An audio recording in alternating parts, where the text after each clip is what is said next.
maiores tragédias da história do Brasil provavelmente seja falar do caso do edifício Joelma. A tragédia que abalou o Brasil e o mundo na época e está repleto de várias histórias. O lugar está assombrado. Eu vou te contar sobre a tragédia do edifício Joelma. E o meu nome é Thiago Nascimento, do canal Será Mesmo.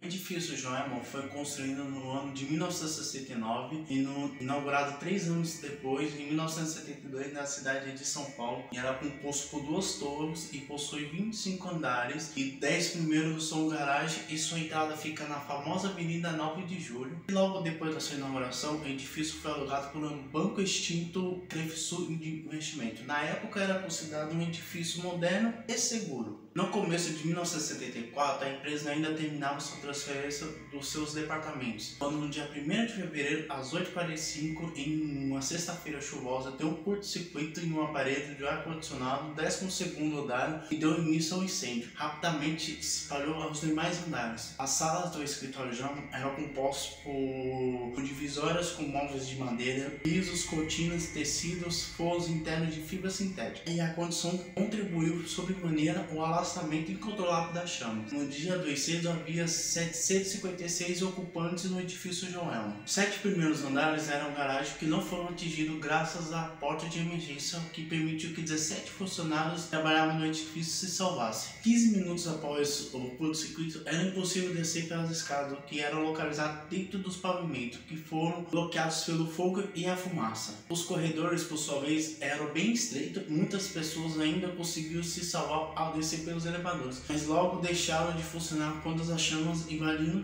os sistemas elétricos, e curtos-circuitos até hoje são um dos principais motivos de causa de incêndios. Podemos citar um caso recentemente que ocorreu no Centro de Treinamento Flamengo. Um dos grandes motivos que causou incêndio foi o problema do curto-circuito no ar-condicionado. Os andares eram ocupados pelo banco Crefsul, foi completamente destruído. Trabalhavam ali mais de 800 funcionários, das quais 600 haviam chegado na hora do incêndio. Além deles, haviam 7 funcionários da empresa de limpeza continental. Infelizmente, muitos deles acabaram perdendo a vida. Inclusive, tinham pessoas pulando fora do edifício tentando sair do incêndio. Um dos grandes motivos do fogo ter se alastrado devido à época, os equipamentos não eram tão resistentes como nos dias de hoje. Para vocês terem uma noção, existia um código de obras no município de São Paulo que entrou em vigor no ano de 1934, ou seja, já era ultrapassado 40 anos antes do incêndio do edifício Joelma. Na década de 30, a população da cidade não ultrapassava de 700 mil habitantes. O edifício era baixo, composto com poucos andares, certamente não havia um equipamento para todos os aparelhos eletrônicos que já existiam na época dos anos 70. O resgate chegou no local após 7 minutos do incêndio. Cerca de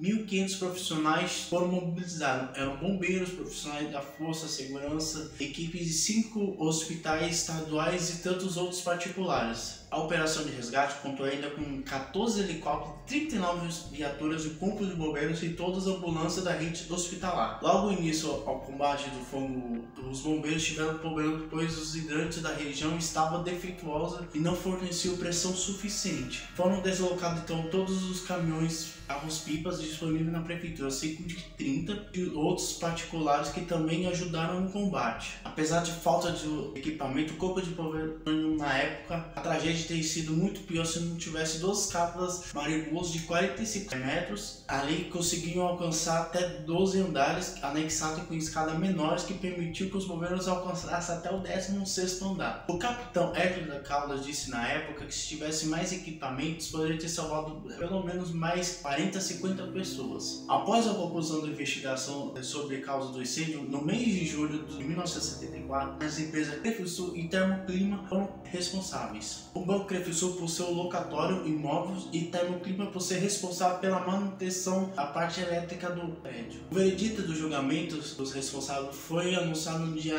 30 de abril de 1975. 5 pessoas foram condenadas. Do banco Crefsul foram 3 condenados. Emil Petkovic, o gerente administrativo pegou 3 anos de prisão. Os eletricistas Sebastião Filho e Albino Fernandes pegaram 2 anos de prisão cada. E pela empresa Termoclima foram 2 condenados. O proprietário Albert George e o eletricista Gilberto pegaram 2 anos de prisão cada. Ao todo foram 191 mortos e mais de 300 pessoas feridas. Entre os mortos tinham 30 pessoas sem identificação, pois os corpos estavam totalmente carbonizados. Até hoje, o incêndio de Joelma era considerado a segunda maior do mundo desse tipo de construção, ficando apenas atrás da tragédia de 11 de setembro. Muitos anos após o incêndio, muitas pessoas relatam que o local é assombrado pelos espíritos das pessoas que morreram no local. Antes do edifício Joelma, o terreno já havia sido palco de outro caso de crime, chamado Crime do Poço. Em 1948, 3 mulheres haviam desaparecido. Eram a mãe Benedita Ferreira Camargo, de 56 anos, e 2 filhas, a Maria Antonieta, de 23, e Cordélia, de 19 anos. Depois de uma viagem ao Paraná com seu filho chamado Paulo Ferreira Camargo, de 26, apenas o rapaz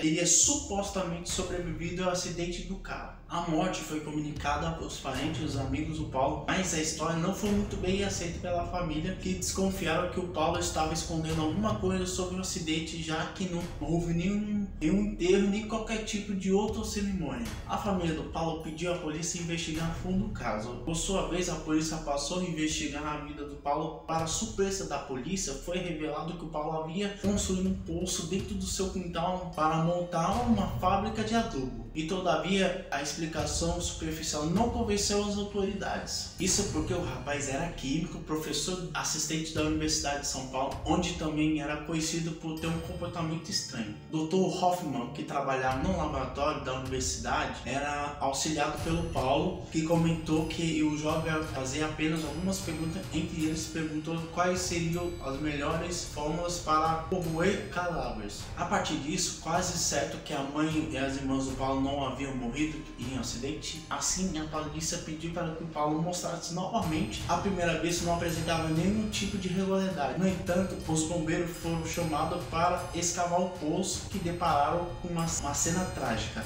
3 cadáveres estavam com a cabeça para baixo e cabeça coberta, os braços amarrados, que estavam escondidos no local. O Paulo percebeu que não havia nenhuma escapatória, pegou uma arma dentro de sua casa e se suicidou. Na mesma hora que ainda os policiais estavam no quintal. O motivo do assassinato nunca foi esclarecido, até porque não houve tempo para que o Paulo explicasse o motivo dos assassinatos. Existem algumas teorias que explicam as horríveis mortes das vítimas.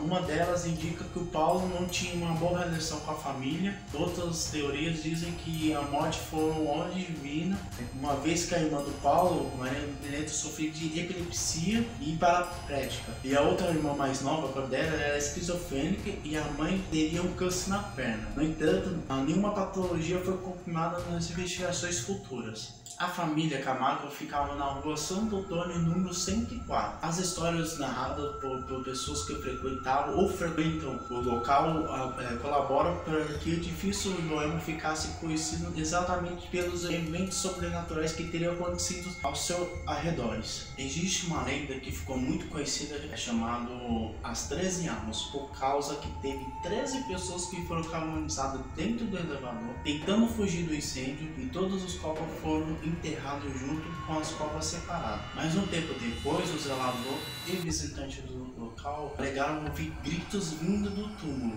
Desde o acontecido, o cemitério da região atrai pessoas que são devotos pelas almas, para que os devotos mortos já deram muitas graças aos vivos. Eles também deixaram copos d'água em cima da sepultura. Vozes, gritos, faróis de carro, entre outros fenômenos sobrenaturais que fazem parte da história do edifício Joelma e da rotina de quem trabalha lá. Esses são verdadeiros ou apenas consequência dos mitos populares? Não é possível dizer ao certo. No entanto, o local atrai muitos curiosos e ainda gera muito questionamento sobre qualquer tenha ouvido falar do famoso caso do edifício Joelma. O que você achou dessas histórias sobre o edifício Joelma? Espero que vocês tenham gostado. Deixe um like, se inscreva no meu canal, ajuda no meu engajamento. Quem puder compartilhar nas suas redes sociais, eu vou agradecer. Fica com Deus e até o próximo vídeo.